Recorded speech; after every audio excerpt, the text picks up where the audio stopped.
So you want to be a jungler. You want to be the first one to gank. You think you got what it takes? Alright, let's see what you're made of.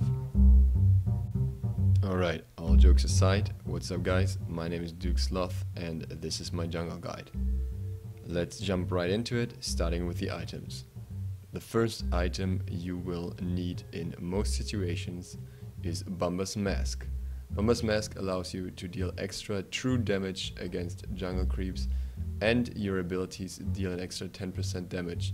You're also healed for 10% of the camp's max health, and if you have an ally near you, you gonna get the normal gold reward as if you were on your own, not with your teammate. This all in all makes it the best choice for junglers in most situations. A few junglers also use Death Toll. This item gives you extra physical power, health, and hitting an enemy is gonna restore some health and mana. This is especially good for very aggressive early junglers, namely Thanatos. Next on the list is Hand of the Gods. Hand of the Gods deals 480 damage to up to 3 enemies in a small radius, and it works on jungle camps as well as lane minions and pets. This is extremely good because it nearly immediately clears out a jungle camp, only leaving the big minion on buff camps with a little health. The standard cooldown for this item is 90 seconds, but if you choose to buy Rage of the Gods, you only have a cooldown of 60 seconds. What you decide to buy is up to your playstyle. Hand of the Gods allows you to also buy boots, allowing for a more aggressive playstyle when it comes to ganking, whereas Rage of the Gods allows you to use your Rage of the Gods more often, clearing jungle camps more effectively, being faster in terms of farming, especially early.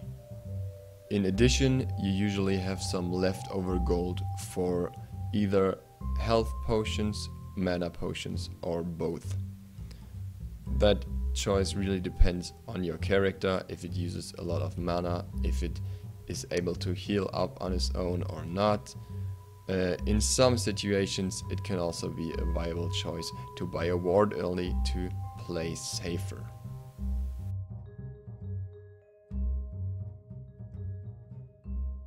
So what happens when you start the game?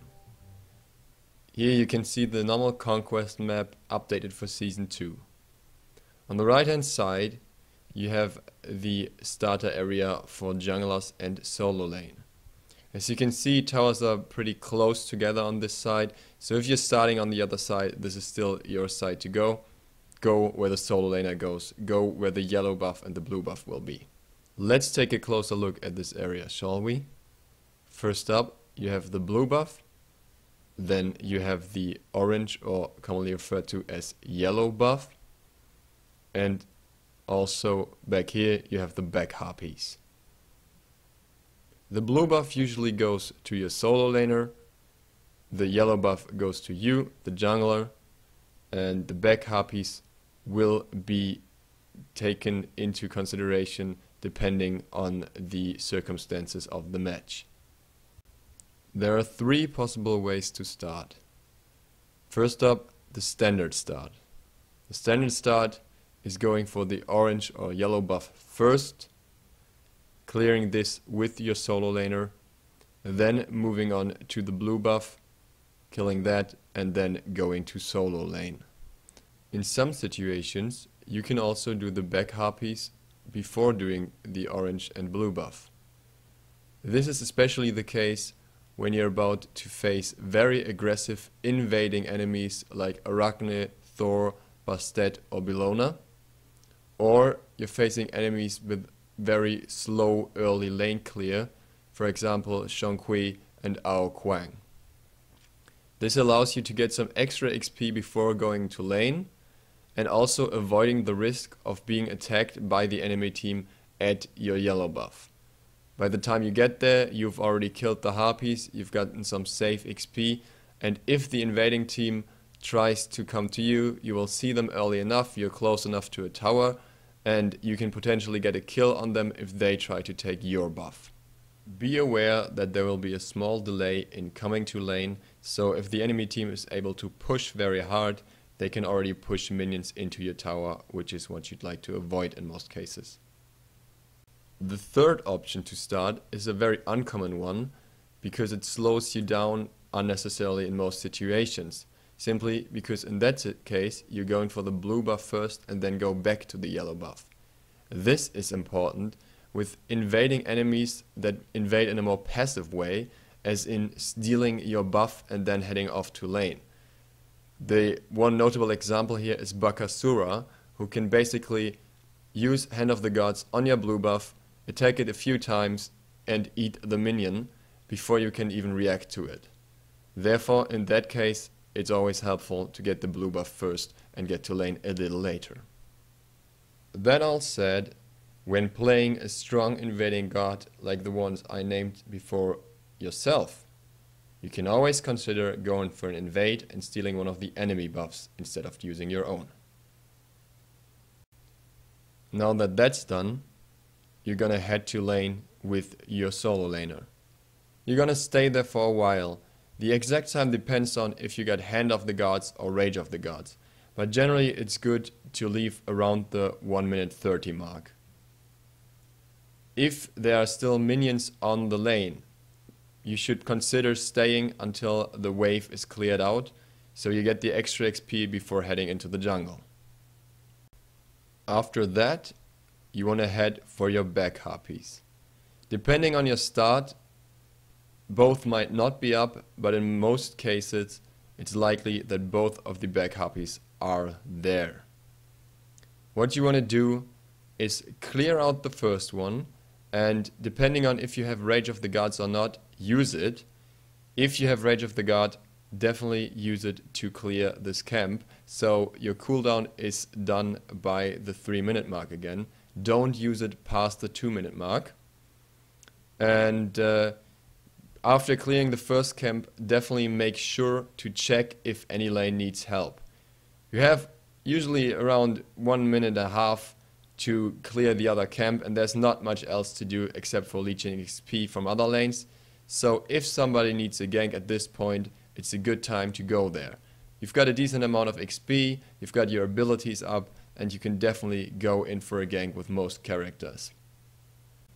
If it's not worth ganking, go for the second camp. What follows is one of the most crucial parts of early jungling, so make sure to pay attention here. After finishing the back harpies and checking if all lanes are alright, it's time to head for the mid harpies. The mid harpies spawn at the 3 minute mark, and you want to be sure to be there when they are there. If you have a little time before that, that's okay. You can check if there are enemies around them and possibly try to scare them away or even get a kill. You can potentially gank mid lane to get the mid laner away from the mid harpies at the 3 minute mark. Usually your support should be rotating with you, helping you with the jungle camps. Same goes for your mid laner. If they're not coming to you in time, don't wait for them if there's any pressure on the mid harpies. If there's no enemy coming in and you don't see anyone around you, you can potentially wait for your teammates to get close enough to share the XP. You should definitely use Hand of the Gods here just to secure those camps. Same goes for your support.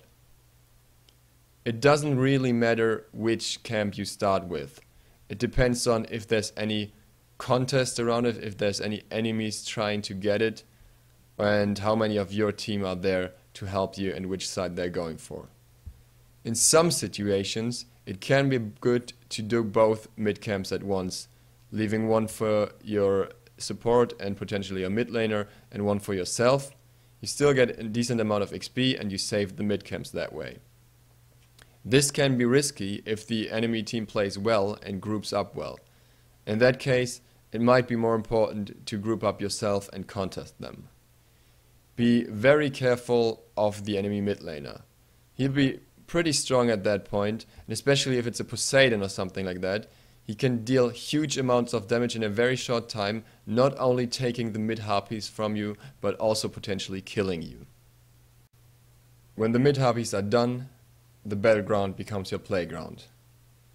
There are no set rules on what to do next.